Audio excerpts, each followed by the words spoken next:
Hello everyone. We are talking about quantum computing, which is a next era of computers and technology. And why I'm saying we have to remove a mask from our face, because we'll see in the our today's session how the quantum computer can help to make it happen. I'm Piyush Jain, passionate about exploring new ideas, technologies which helps and touch many industry verticals. And recently, I worked on some of the top technologies such as quantum computing, edge computing, drone technologies, and others. Hi everyone. I'm a passion for the real world math problems by leveraging technologies in the market such as IoT, artificial quantum computing. I hope till the time we end the session, you guys have a safe understanding on how to solve the complex problems in quantum computing. Okay, so let's move. Why we need to talk about quantum computing? So the problem is the nature is not a classical. If you want to make simulation of a nature, then we need to talk about the quantum computers, because quantum bits made by nature particles such as graphite, diamonds, and photons. In some of these studies, it proves that one quantum processor is 1000x faster than the 30,000 classical processor, which is a huge difference. Now let's Google claimed that their quantum processor was able to perform a specific task in 200 seconds that would take the world's best classical computer 10,000 years to complete this task. So that's a huge difference. Now let's see this with some of the example. So let's say we want to find shortest routes between 20 cities. The number is huge. So if we do it with the classical computer, then it will take many years to solve this problem. But using a quantum computer, we can achieve in a few seconds.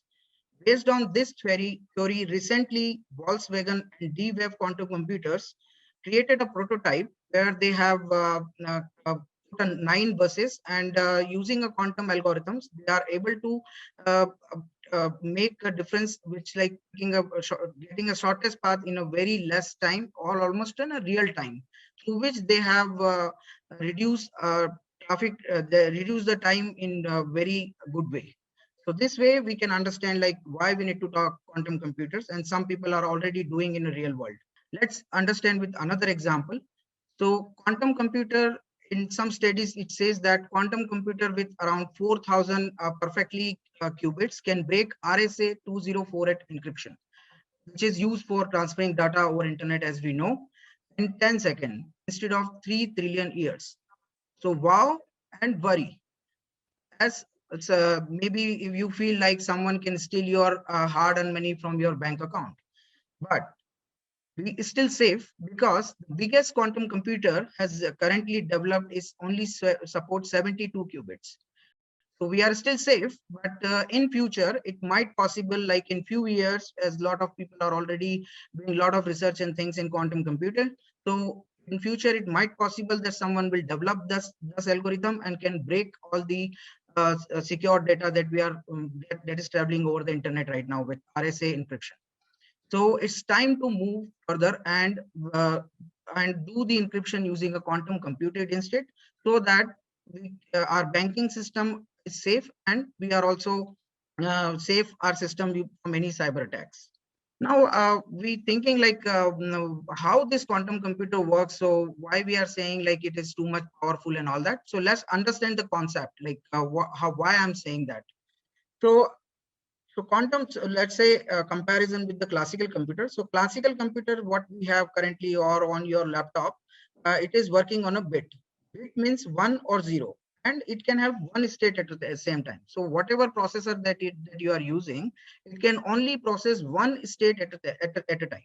On the other hand, quantum computer works on qubits, which can have many states at the same time.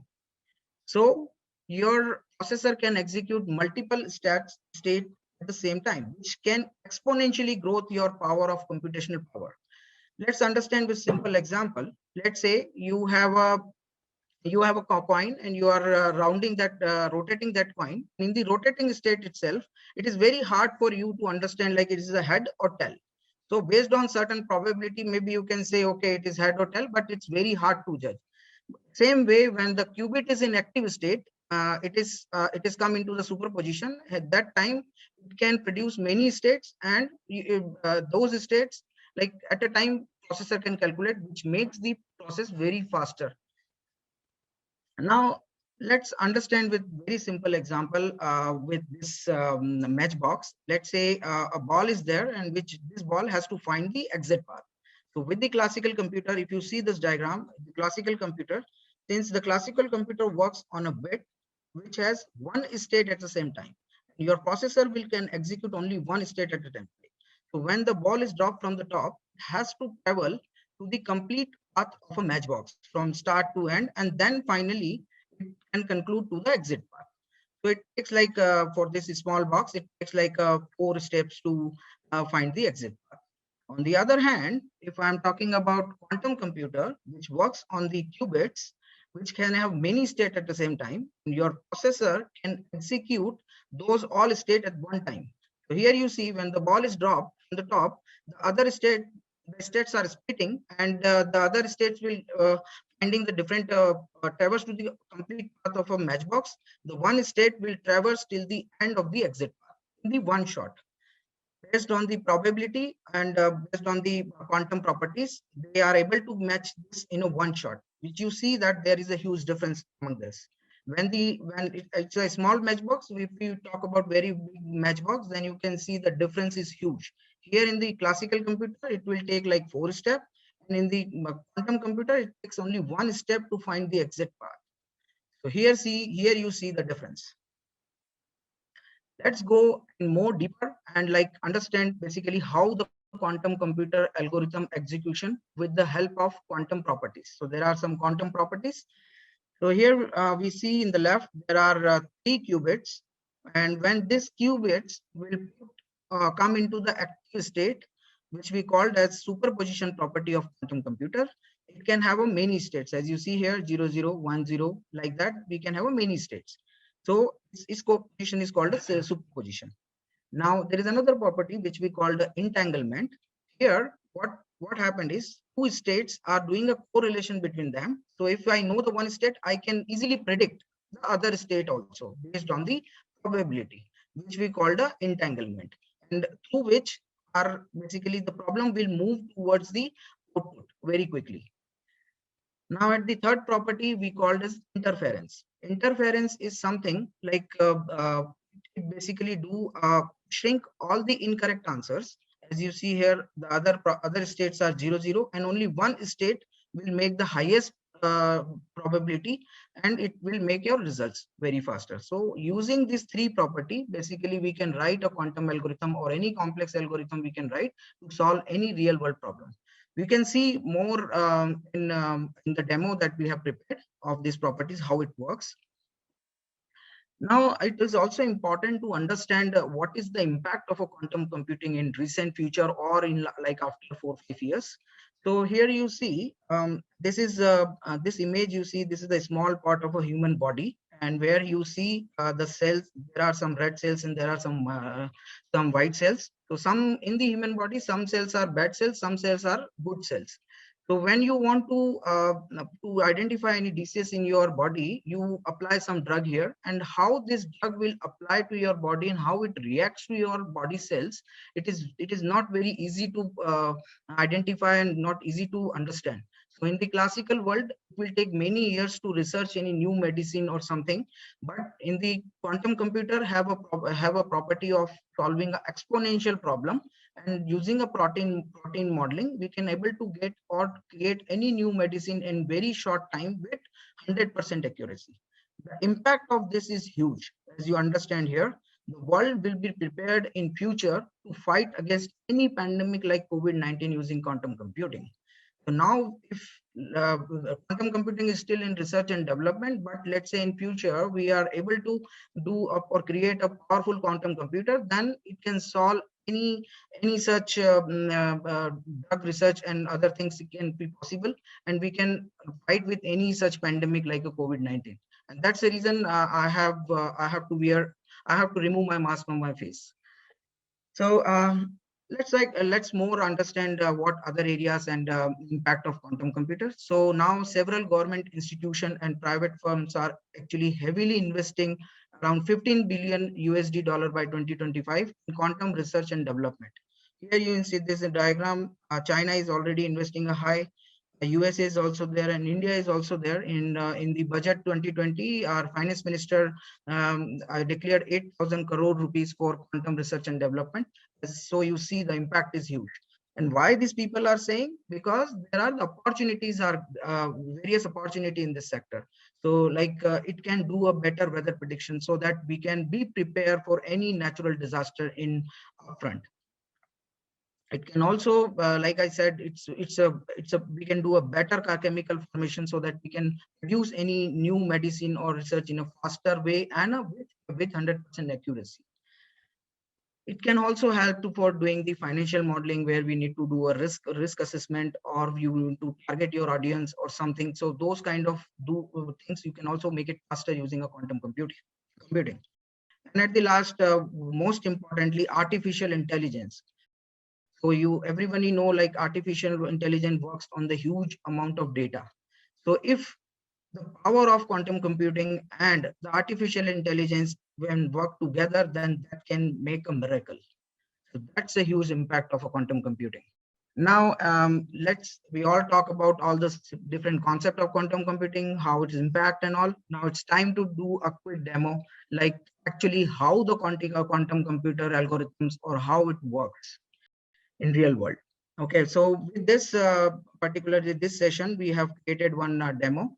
Here, what we are trying to solve is, let's say you have a big box, and in that box you have so many numbered balls, and then you ask to find one given numbered ball out of this box. So there are multiple solutions to it. So if you do with the classical algorithm, let's say you have around 2000 balls in the box, then it will take you have to take one by one and then see that is it the number that you are asking for. So likewise, it will take many iterations for you to find the actual number. And in the worst case, it will take up to nth iteration. Like how many balls are there, till that you will not able to find like what is the desired number ball. Right. But using a quantum computer, if you do it, then it will take like under root of n iterations. So in this scenario, it will take like only 45 iterations. But here you also see that iteration is reduced drastically. But if let's say this number is huge, 2 to the power 50 numbers I'm talking about, then you will see the difference of this, like it is 1,000 or more than 1,000 times faster than normal processing. So that's the reason we are talking about this quantum computing now. And for this demo, we are using Qiskit framework, which is developed by IBM, and we are developing all the algorithm that we are showing in this demo on the quantum IBM Quantum Experience, which is a cloud-based platform that IBM has provided. And using this is a free tool or free platform that is available for developer community. They can write their algorithm here using whatever the quantum property that I have explained earlier. And then finally, they can write their algorithm, complex algorithm, solving a real world problem and all that. And then finally, you can submit those algorithms to the actual quantum computer, which is hosted on the IBM lab at New York City. And this is the lab which is like they are making this quantum and in -24 degrees Celsius temperature, because this qubits is made by graphene, diamonds, and photon, which is like very sensitive, and it generates a lot of heat, and it need no noise when it is doing the processing, so that it will give you the exact and correct results. This demo we will use for development, like I mentioned, so we are working on the Qiskit framework. So we use Qiskit framework, which is a Python based, and then we are using a Jupyter notebook. For cloud system, we are using IBM Quantum Experience. It is a cloud platform. And for algorithm that we are writing for solving our use case is using a Grover's quantum algorithm. Now let's move the live demo over to Virat. So in this demo, we will be demonstrating how quantum computing outperforms the classical computing by taking the simple use case in which we will be trying to find the number in the series of random lists. So we will be walking through the journey in the 3 steps. The first step would be running the linear search algorithm on the classical computers, and we will note the number of iterations taken there. Then we will be moving on to the IBM Quantum Experience, wherein we will be trying to showcase how the quantum circuits and the quantum algorithms are designed. Then finally, we will be moving on to the quantum computers, where we will be running the Grover search algorithm, and we will be trying to find the number. So here is my local host, my classical environment, my classical machine, on which I'm running the linear search algorithm using the Jupyter. Now, as you can see, I have a large list of random numbers here, and they are 2 to the power of 11 numbers. So that is 2048. So in order to find this number 7, since this is a linear search algorithm, I need to traverse the list one by one until I find this number. So in this case, as you can see in the output below, it took me around 2007 calls to find this number. Later in the session, we will be repeating the same use case with the same random list and trying to find the number. And we will note that the number of iterations taken there are drastically less in comparison to taken on the classical computer. But before that, we will be moving on to the IBM Quantum Experience. So this is the IBM Quantum Experience. So in order to get started with it, we need an IBM ID.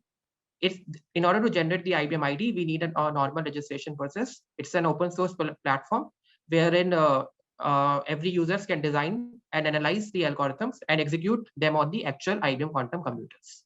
So out of the box, IBM Quantum Computing provides 2 ways to create the algorithms. One is through the Circuit Composer, and other is through the Quantum Labs. In Circuit Composer, it provides a GUI way, graphical way of creating the package, of creating the algorithms. And in the Quantum Labs, it's provide a conventional way of writing the code as we do normally. Now moving on to the Circuit Composer. Now here, as you can see, we have Q0, Q1, Q3, which are the qubits. And here we have the logic gates. So combination of these are required to create the quantum circuits and the quantum algorithms. In this demo, I will be showing you how to create the two most important properties, which are superposition and entanglement, using these circuits. So as you know, in superposition, we create all possible states in which each state have the equal probability to appear. So in order to create superposition, I will take a demo with the two qubits. I hope you guys are able to see it. So currently we just have one state 0, 0, and since we have 2 qubits, so it is just in the state 0, 0. Now in order to create a superposition, to generate all the 4 possible combinations, we need to have a special gate known as a Hadamard gate. So I just drag and drop these Hadamard gates. So now as you can see here, I'm able to successfully create all the 4 states. And if I show you that in the probability graph, here each of the states I'm able to successfully create, and each of the state have the equal probability, which is 25%. So by using this, I'm successfully able to create the superposition. Now moving on to entanglement. So entanglement is the basic key. You can say the basic requirement to solve the exponential problems. And what does it state? Basically, it states the correlationship between the different states. That is, for example, if we know the one part of the qubit, then we can easily guess the other part of the qubit. That is through the entanglement. Then that is called, even though they are separated far away in the space, we can basically guess the other part.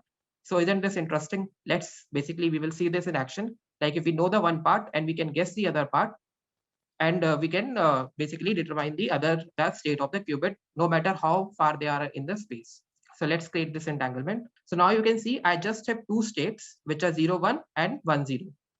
Now, if I tell you that my one qubit is 0, then you will definitely tell that the other part will be 1. And similarly, if I tell you that my one qubit, my one state is 1, then you can easily guess the other part will be 0. Even though I separate them miles away apart, the state of the other qubit will be automatically determined if you know the first part. So basically, entanglement is to have the correlationship between the states of the qubit. And using this, we are able to solve many phenomena, many real world problems, because we have maintained the entanglement between the states of the qubits. Now moving on to the same demo on which I will be showing you through the classical quantum lab. Herein we just write the code in which I am creating the quantum circuit with the 2 qubits and applied the Hadamard gate on both the qubits, as you can see here. Now the output would be same, in which I am successfully able to create all the 4 states 0, 0, 1, 0 and 0, 1 and the 1, 1. Similarly, in order to create the entanglement, I need Hedma gate, CX gate, and the XZ gate. And I'm able to see, like in the block sphere, I have two states now, 0, 1 and 1, 0. So this is basically these two states are entangled. So if I know the first part, I easily know the other part. Now moving on to the Grover search algorithm on the IBM quantum computers. So wherein we will be trying to find the number, we're repeating the same use case or where we did on the classical computers. Here also you can see we have n equals to 11 and the number we are trying to find is 7. As you can see here, it just took me 35 iterations to find that number.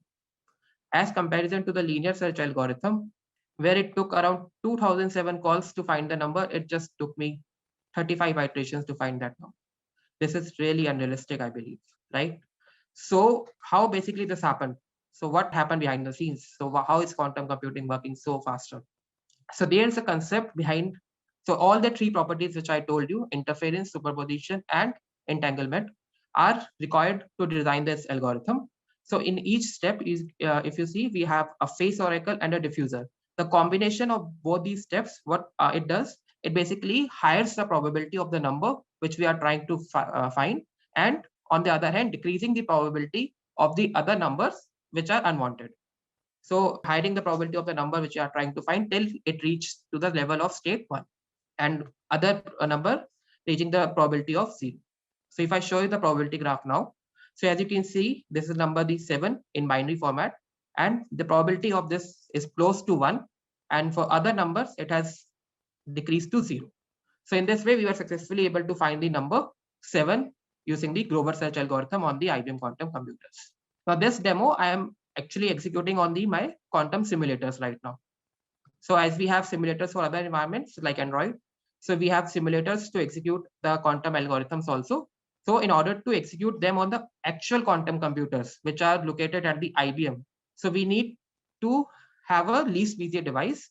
So this is a code which is basically in order to required to get registered with the IBM and get the least BZ device.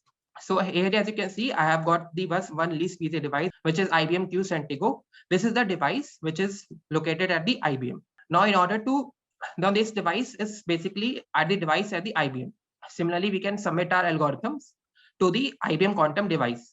But since this device is not a dedicated device, and it is used by all the people in the community. So whenever you submit the same algorithm to execute it on the IBM quantum computers, they will move on to the queue. Basically, the jobs gets created and they will be onto the queue. So the queue would be something like this. So it will take around 30 to 45 minutes for this program to get actually executed on the IBM quantum computer. I have one of the previous examples where I submitted the same algorithm on the IBM quantum experience, and I have the output from that screen. So here, as you can see, that the number which I was trying to find, it is the 7, and as you can see, it has the highest probability, whereas in the other parts it have the higher probability. But if you notice here, when I tried on the simulator, it was other numbers were giving the probability of 0, but here we have some probabilities, but not, it is less than the number we are trying to find, but still we have the probability. This is because of the noise and the external disturbance in the quantum computer. So whenever there is a noise or any external disturbance, whenever our algorithm got submitted, so in that case, the probabilities of other numbers will be high also. So whenever we are designing or making our quantum computers, we need to make sure that they are noiseless and free from any external disturbance. Okay, So now we now we can talk about the key takeaways from this session. So with this session, we understand like how quantum computer works and how we can make it more powerful. We have created a Vox page to you guys to start with. If anyone in the community wants to join the quantum computing, because the opportunities are great basically with quantum computers, because it is a very new and a lot of research is already going on. And like people are, we can design any real world problem, or we can do a lot of opportunities are there for the developers. To kickstart, we have created a Vox page where everyone can go and do their exploration and do the magic with the quantum computer. Now we are open for the Q&A. If anybody has any question, then we are open. Thanks, Piyush, Chirag. I think this was very interesting. I got very intrigued. Something doing like worth of 2,000 steps of work in what, 7 steps? I think that was interesting as well as a bit scary. So I think how much time does it take for people to learn quantum computing? Few people I've seen, they're trying to understand this one. Yeah, okay. So great question. First of all, like I started my journey or I am thinking about quantum computing 1 year or 2 years back. But it's a research and development. It takes like a lot of time to understand what is the concept first. Learn some physics chapter as well to understand like what is quantum, and then finally conclude on this. But yeah, during the time I'm busy with the projects. Also, I'm giving very less time. But from last 3 months, I'm actively working on this quantum computer, and we have come up to this stage. But for any new person, if they wants to join the quantum computer, then we have already created a works page with the you can go there. We have put all step by step there, and you can kick start in a very short time. Maybe you can learn in a few days or 1 month like that. Awesome. Do you see any challenges in shifting to quantum computing? What could be some of the challenges to make it day-to-day affair? Yeah, so like I mentioned, this is a very new concept. Some companies like Google, Microsoft, they are also giving their framework for you to write your algorithms there. Like Google has giving us Cyric framework. Microsoft, who is people are liking a C# or kind of a language, then they can also go with the Microsoft, where they are using a quantum SDK kit that they have provided, through which you can start. Some people like the Python, so they can go with the IBM Qiskit framework. So these are the things are available in the market where you can start with, and yeah, you can do the magic. Wonderful. Now moving towards application, is it possible to perform a 128-bit calculation on a 32-bit computer? Is it similarly possible to perform operations? So say 20 qubits on a 5-qubit quantum computer, what would the performance penalty be for such a problem? Yeah, so the thing is, we have used IBM Quantum Experience Platform, which is IBM provided by cloud. There, we have two options. One is using a simulator, and the other, you can write your algorithm and then submit to the quantum computer, and then they will execute the job whenever they get the free slot for the quantum labs to execute your algorithm. So if you go with the free version that they have opened for developer community, there they are currently allowing only 5 qubits. So you cannot go more than 2^5 now. But with the quantum simulator that they have given on their platform, it goes up to the 11 qubit. That's the maximum that we have showcased in the demo today. But other companies like Microsoft is basically investing a lot here, and they also provided a free Azure account. Means you can create your Azure account free on the Azure cloud, and then you can use those services. They are allowing pretty much great qubits for you to play on and write your own algorithms. Okay. Now, quantum in the machine learning AI space, have you seen any scenarios directly benefiting ML AI? Making any generative models, augmenting or expanding the data lake based on which ML algorithms can make accurate predictions. Have you seen anything like that? There are a lot of study material available on the internet, but to do the actual algorithm and see this actual scenario with the AI related data or ML related things, it is still needs some more time, that I believe. I think we need to start first think about the complex problem like encryption problem. So let's say you want to find the 2 factors of the for your encrypted key. So those kind of logic, some surest algorithms are there. Those you can start first. But I hope in like another 1 year or so, because Microsoft is now involving heavily, and like one day before I got the invite from Microsoft, like they are exploring new things. They are allowing a lot of things for developers to explore on. So still a future. So maybe not now, but yeah, in maybe coming months or year, you can do that. Okay. And last one, I'll take very simple to say, what would be the advantage of quantum search over binary search? Binary search is different, like, but it's not.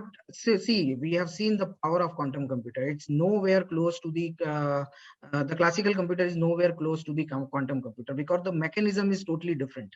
Here, the classical computer works where your binary search is working on classical computers. So there it can, it can execute one state at the same time. Your processor is not capable enough to process many states at the same time. But in quantum computers, it works on a qubit which produce many states, and your processor can execute many states at the same time. So the problem is, so the area is different. You can't compare binary search to the quantum algorithms like a Gover search or Shor's algorithm or any other algorithms. It's a different technologies. Okay, good. That was great. Chirag is saying, Adding one more point. yes. Yeah, so basically in the binary search algorithm, we need to make sure that the list is sorted, right? But in the when I executed this Grover search algorithm, my list was not sorted. It was a complete random list. So this is a basic difference, like, right? Even if we take in the worst case that number of executions to find that number, it will be way higher in the average case also in the binary search as comparison to Grover search. This is helpful, Chirag. Thanks for pitching in. Thank you, both of you. And I think this was definitely one piece which is a peek into the future, the next of the engineering. So thank you so much for your time today.